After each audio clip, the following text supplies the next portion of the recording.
boys and girls, good evening. It's Miss Underwood, and we are picking up with Chapter 5, A Party at the Quimby's. Saturday morning turned out to be cold and rainy, and Beezus wiped the breakfast dishes for her mother and listened to Ramona, who was riding her tricycle around the house singing, "Copycat, copycat, copycat, copycat," over and over, like at the top of her voice, because she liked the sound of the words. Beezus and her mother finished the dishes and went to the bedroom to put on the clean sheets. "Copycat, copycat," droned Ramona's sing-song. "Ramona, why don't you sing something else?" Mother asked at last. We've been listening to that for quite a long time." "Okay," agreed Ramona. "I'm going to have a party," she sang. "I'm going to have a party." "Thank you, Ramona. That's better." Mother held one end of the pillow under her chin while she slipped the other end of a fresh case. "You know, that reminds me," she said to Beezus. "What would you like to do to celebrate your birthday next week?" "Well, I'd like to have Aunt Beatrice over for dinner. She hasn't been over for such a long time. And I'd like to have a birthday cake with pink frosting." Beezus smoothed a fresh sheet over the bed. She almost enjoyed helping Mother when they could talk without Ramona's interrupting all the time. The rain beating on the windows and Ramona's happy sing-song made the day seem cozy and peaceful. "All right, that's exactly what we'll do." Mother seemed really pleased with Beezus' suggestion. "It's been a long time since we've seen Aunt Beatrice, but of course, teachers always have a lot to do when school starts." Beezus noticed that Mother gave a little sigh. She smoothed the side of her sheet. "She'll probably have more time now that the semester has started, and it really isn't that long before Thanksgiving and Christmas vacations. We'll see a lot of her then." "My mother misses Aunt Beatrice too," thought Beezus. I believe she misses her as much as I do, though she never says so." Leaving Beezus with the new and surprising thought that grown-ups sometimes miss each other, Mother gathered up the sheets and pillowcases that had been removed from the beds and carried them to the basement. When she was downstairs, the telephone rang. "Answer it, will you, Beezus?" Mother called. When Beezus picked up the phone, a hurried voice said, "This is Mrs. Kemp. Do you mind if I leave Willa Jean when I bring Howie over this afternoon?" "Just a minute, I'll ask Mother," Beezus called down the basement, repeating the question. "Why, no, I guess not," Mother replied.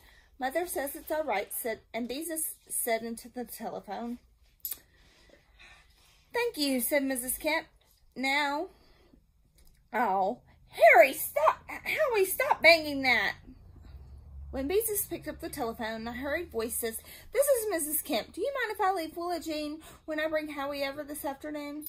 "Just a minute, I'll ask Mother," Beezus called down the basement stairs, repeating the question. "Why, no, I guess not," Mother replied. "Mother says it's all right," Beezus said into the telephone. "Thank you," said Mrs. Kemp. "Now, Howie, stop banging that. I'll have a chance to do some shopping." "Well," thought Beezus when she hung up, "things won't be quiet around here much longer." Howie, who was in Ramona's class at nursery school, was the noisiest little boy she knew, and he and Ramona often quarreled. Willa Jean was at the awkward age, too big to be a baby, but not big enough to be out of diapers.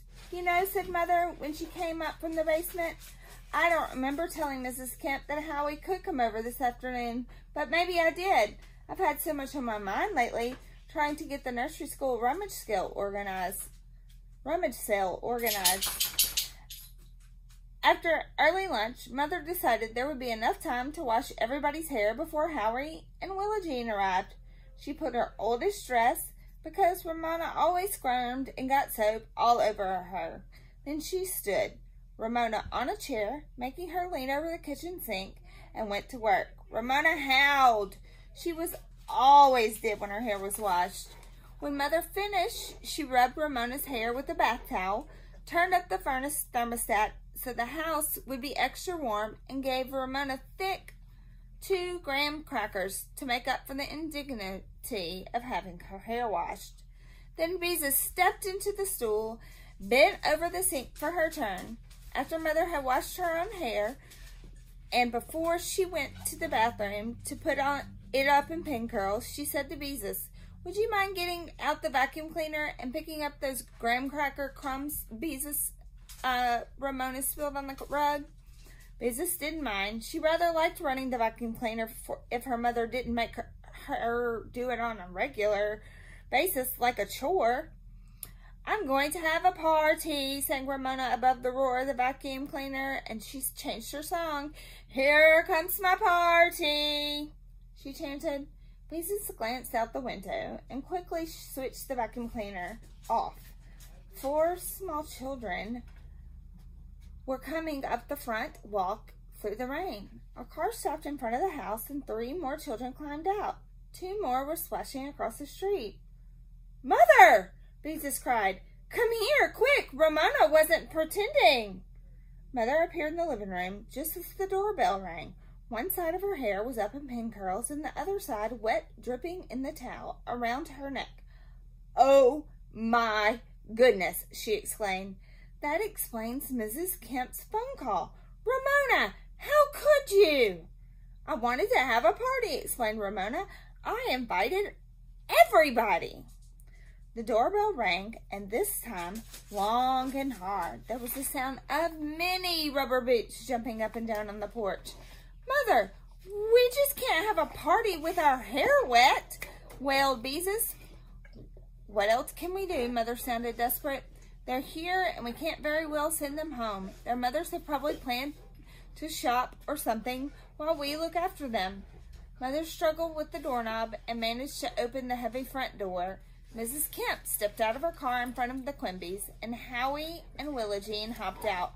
"I'll pick them up at 4, she called out, "and I'm so glad to have a chance to get out and do some shopping." Mother smiled weakly and looked at all the children on the porch. "Where do you suppose she found them all?" whispered Beezus.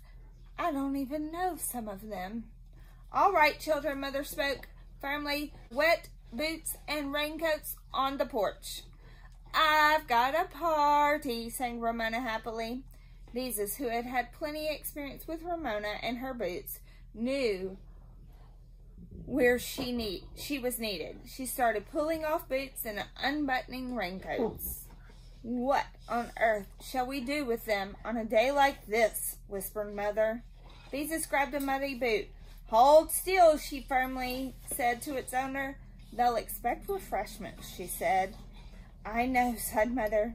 "You'll have to put on your coat, run down to the market. Oh, no, you can't go out in this rain with your hair wet." Mother tugged at another boot. "I'll have to see what we can find in the kitchen." Beezus and her mother hurried the wiggling, squealing crowd into the front bedroom and went to work removing sweaters, jackets, caps, and mittens. In between, Beezus pulled 3 children out of the closet, dragged one from under the bed, and snatched her mother's bottle of best perfume from another. "All right, everybody out of here," Beezus ordered when the last mitten was removed and her mother had hurried into the kitchen. "We'll go into the living room and do something," she finished lamely. "Ramona, bring some of your toys out of your room." "Bingo bongo bye," shouted Howie, just making some noise. "Bingo bongo bye," the others joined in with great delight. It was such a nice, noisy thing to yell. "Bingo bongo bye," they screamed at the top of their lungs, and they scampered into the living room. "Bingo bongo bye." Howie grabbed the vacuum cleaner, turned on the switch, and charged across the room. "I'll suck you up," he shouted. "I'll suck everybody up in the vacuum cleaner." "Bingo bongo bye," shouted the others above the roar of the vacuum cleaner. One little girl began to cry. "I don't want to be sucked up in the vacuum cleaner," she sobbed, and Willa Jean looked bulgy because of the diapers and the plastic pants over her. Her overalls clung to a chair and wept. Ramona appeared with her arms full of toys, but no one paid any attention to them. The vacuum cleaner was much more fun. "I want to push the vacuum cleaner," screamed Susan, who lived in the next block. Ramona offered Susan her panda bear, but Susan did not want it. Ramona hit Susan with the panda bear. "You take my bear," she ordered. "This is my party, and you're supposed to do what I say." "I don't want your old bear," said Susan. Here's Ramona walking in with her toys. Beezus tried to grab the vacuum cleaner, but Howie was too quick for her. The room was getting uncomfortably hot, so Beezus darted to the thermostat to turn down the heat. Then she dashed to the other side of the room and disconnected the vacuum cleaner at the wall. It died with a noisy groan. Suddenly, everyone was quiet, waiting to see what would happen. "Hey!" protested Howie. "You can't do that!" Beezus frantically tried to think of some way to keep 15 small children busy and out of mischief.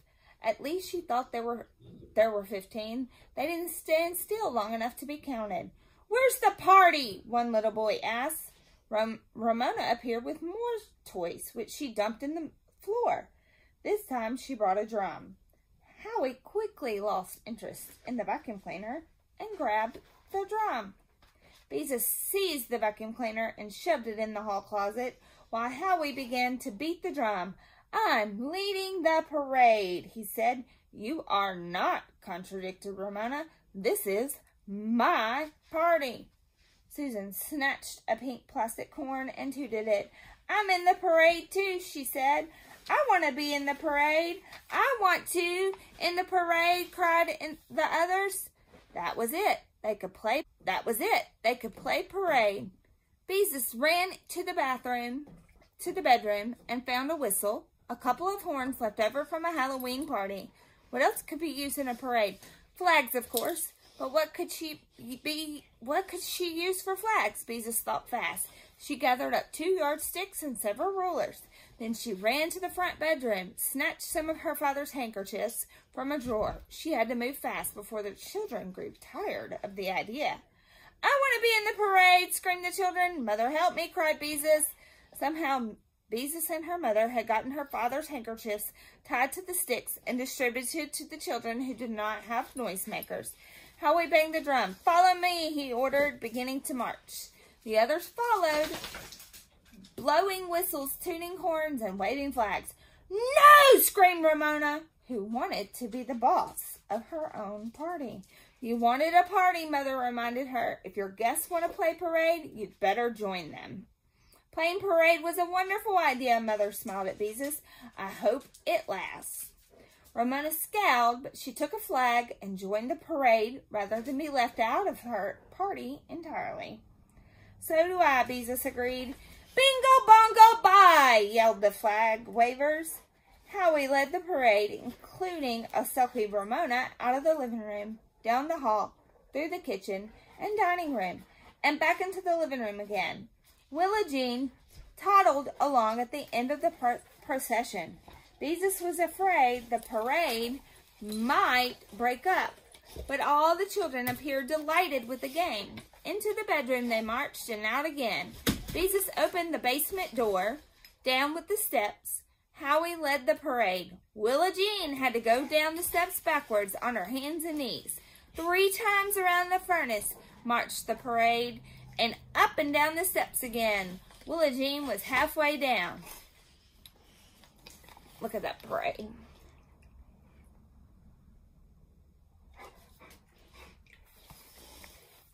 Beezus opened the door to the attic, and up the steps marched the parade.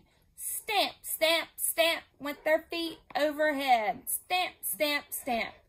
Beezus remembered something Ramona had enjoyed when she was still in diapers. She lugged Willa Jean up the basement stairs, sat her in the middle of the kitchen floor, handed her the egg beater. "There, don't step on her," she said to her mother. "Thank goodness," sighed Mother. "Maybe they'll play parade long enough for us to fix them something to eat." "Well, what will we give them?" Beezus asked. Mother laughed. "That's a wonderful chance to get rid of that applesauce. Let's hurry and get ready before they get tired of their game. Get the colored paper napkins out of the cupboard, and oh dear, what shall we do for chairs?" "They can sit on the floor," suggested Beezus, looking at the cupboard for napkins.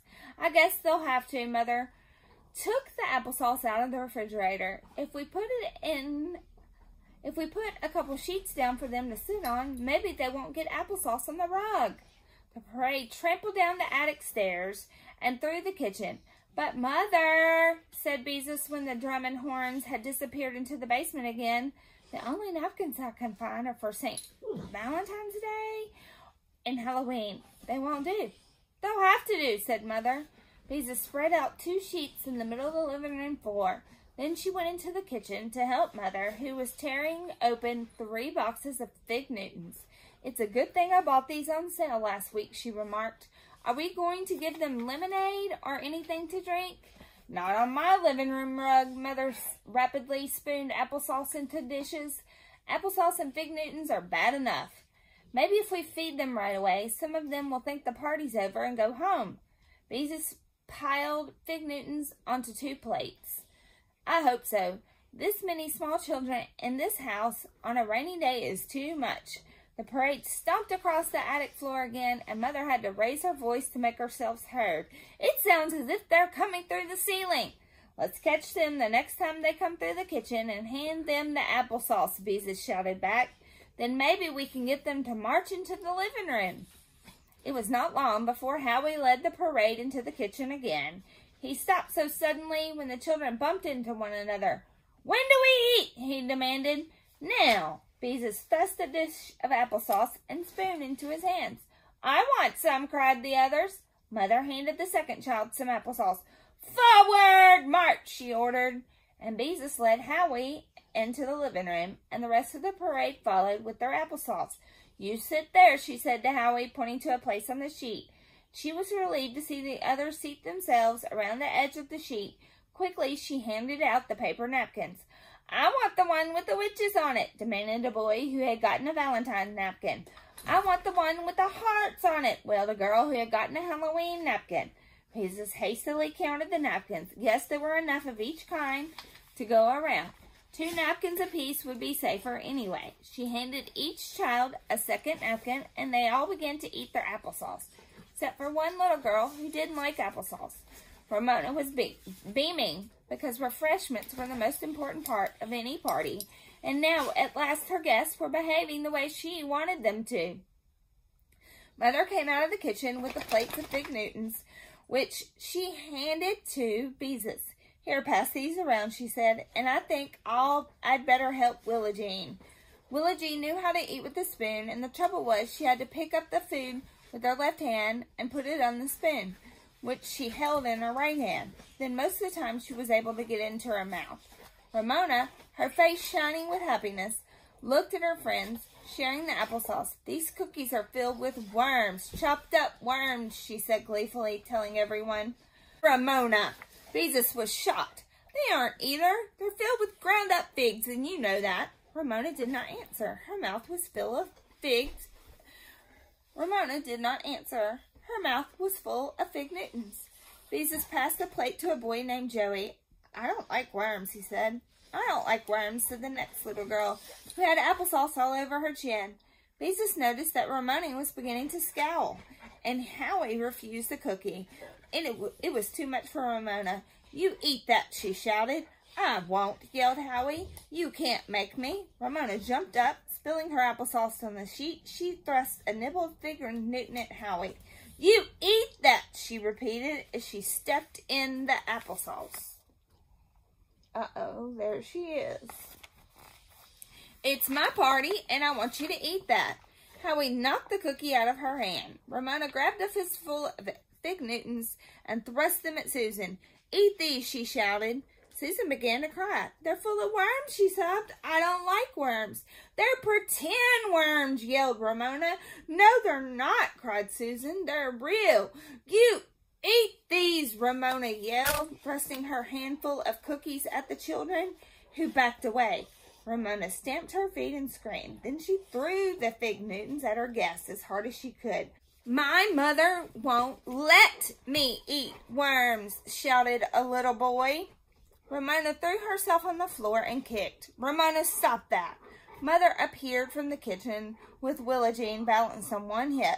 She grabbed Ramona by one arm and tried to drag her feet, but Ramona's legs were like rubber. That's all right, Howie. Forward march, Beezus ordered, drawing attention from Ramona. No one moved. It was much more fun to see what was going to happen to Ramona.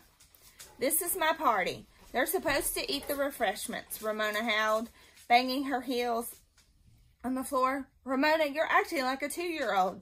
You may go to your room and close the door until you can behave yourself, said Mother quietly. Ramona kicked harder to show she was not going to mind unless she felt like it.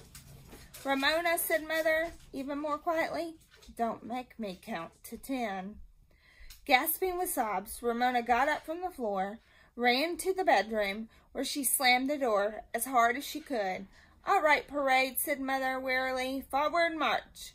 Up and down, whistling and banging, tooting, marched the parade. Mother sat Willa Jean down and just beginning to gather the dishes and sheets when a car stopped out front, in front of the house, and Mrs. Kemp got out. At last, sighed Mother, hurrying to the front door. I've come for Howie and Willa Jean, said Mrs. Kemp, as several other cars stopped in front of the Quimbys. The parade marched into the living room. I don't want to go home, protested Howie when he saw his mother. The party must have been a success, Mrs. Kemp observed. It certainly was. Mother tried to push the uncurled side of her hair behind her ear and to smooth out her rumpled old dress. I like to play parade, Howie said, but I don't like what they had to eat. Why, Howie, scolded Mrs. Kemp, we must remember our manners. And Ramona, her face streaked with tears, came out of her room and stood staring unhappily at her departing guests. When the last child had struggled into his boots, and she looked tearfully at her mother, I'm behaving myself now, she said meekly. Mother dropped her wearily into a chair. Ramona, if you wanted a party, why didn't you ask me to have one?